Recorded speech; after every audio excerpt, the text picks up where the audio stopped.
गुणनखंड कैसे किया जाता है हम इसकी पूरी गारंटी लेते हैं। आप सभी को ये क्वेश्चन नहीं समझ में आया तो हमको बताना है, आपको नहीं समझ में आया। जो भी इस क्वेश्चन को देखेंगे सब इस टाइप के सवाल को कर पाएंगे, ठीक है। तो यहाँ पे सवाल दिया है x square plus 8x plus 12 दिया है। तो इसको करने का जो सबसे बेस्ट और आसान तरीका जो समझ में आए उसी प्रकार हमको करना है। यहाँ पे एक्स स्क्वायर के साथ में कोई गुणांक नहीं दिया है, तो यहाँ पे जो लास्ट वाली संख्या है 12 को हमको क्या करना है, 12 को हमको ऐसे दो भागों में बांटना है, दो गुणनखंड करना है कि गुणा करने पे 12 आवे और जोड़ने के बाद यहाँ पे 8 आवे, ठीक है।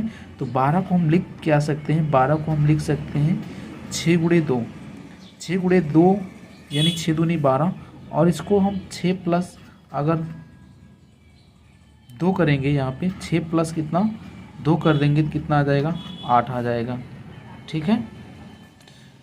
ये हमारा अब 8 की जगह हम लिखेंगे क्या, यहाँ पे एक्स स्क्वायर हमने लिखा एक्स स्क्वायर के स्थान पे, और यहाँ पे 8 के स्थान पे हम लिखेंगे क्या, हमने इसको अगर 6 प्लस 2 कर देंगे तो कितना आ जाएगा, 8 आएगा, और ब्रैकेट के बाहर हमने एक्स लिख दिया और प्लस यहाँ पे कितना 12 आ गया।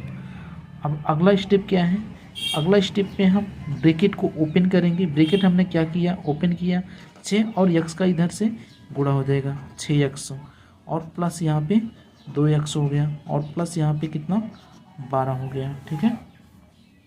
अगला स्टेप क्या है, इसमें दो फैक्टर बन रहा है, यानी कि एक्स स्क्वायर प्लस 6x और 2x प्लस 12। अब ये दोनों में हमको x मिल रहा है, कॉमन था, हमने x इसमें कॉमन ले लिया है। फिर यहाँ पे एक x बचा है, फिर यहाँ पे प्लस, जब x निकल गया तो यहाँ पे 6 बचा, ठीक है। और अगला स्टेप में अब यहाँ पे x है, इसमें x नहीं है, लेकिन यहाँ पे 2 है, तो 2 के टेबल में तो 12 आता है, तो इसलिए हमें क्या करना पड़ेगा, 2 को कॉमन लेंगे। जब 2 कॉमन निकल गया तो यहाँ पे x बचा और यहाँ पे 2 छन 12 आ गया, ठीक है। अब जो कॉमन वाला फैक्टर होता है वो सेम का सेम होता है, तो सेम टू सेम होना चाहिए भी। x प्लस 6 एक ब्रैकेट में और यहाँ पे x प्लस कितना 2 एक ब्रैकेट में। तो ये सवाल का ये आंसर है, ठीक है। तो एक सवाल हम आपको और देते हैं, जैसा कि सवाल मान लो कि दिया है क्वेश्चन नंबर 2। क्वेश्चन नंबर 2 हम नोट कर लेते हैं, जैसे एक्स स्क्वायर प्लस यहाँ पे मान लो कि दिया है 12x और माइनस यहाँ पे 64। तो इसको कैसे करेंगे, तो सेम टू सेम वही लॉजिक लगाएंगे। हमको 64 को पकड़ना है, क्या करना है हमको, हमने 64 को लिया, 64 को हमको क्या करना है, दो भागों में चेंज कर देना है। दो भागों में मतलब गुणा करना है इसको, 8 अठाई 64 होता है, 8 अठाई कितना 64 और 8 अठाई 64, 8 8 जोड़ देंगे तो कितना आएगा, 12 घटाएंगे 0 आ जाएगा, तो काम नहीं बनेगा।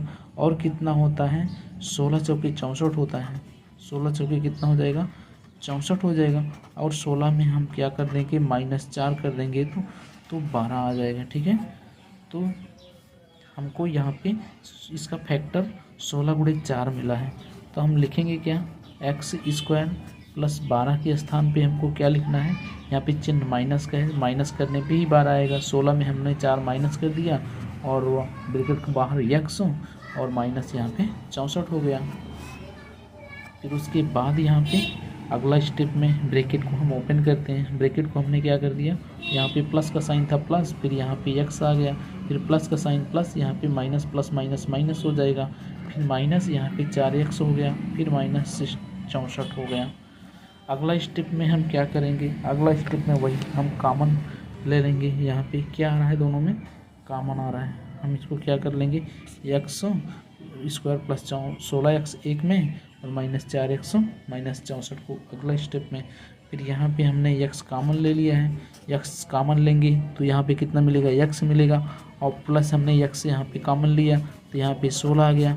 अब देखो यहाँ पे माइनस माइनस है, हमने माइनस को कॉमन ले लिया। अब 4 इस x इसमें नहीं है तो x कॉमन होगा नहीं। अब 4 के टेबल में 64 आता है तो मैंने -4 कॉमन ले लिया है, कॉमन लिया 4 को तो यहाँ पे x मिला, माइनस कॉमन लिया तो माइनस माइनस यहाँ पे अंदर प्लस हो जाएगा और 16 चौके 64 हो गया, ठीक है। तो x प्लस 16 दोनों ब्रैकेट में डिजिट आया जो है, तो x प्लस 16 हो गया एक ब्रैकेट में और अगले ब्रैकेट में x माइनस 4 आ गया, ठीक है। तो इस सवाल का भी आंसर ये रहा।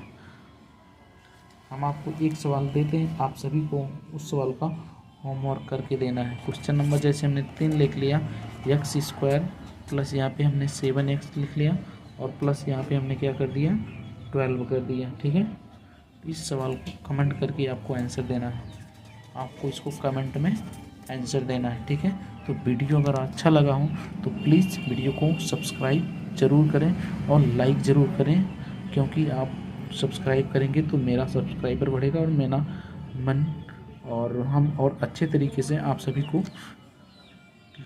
सवाल कराएंगे। Thank you.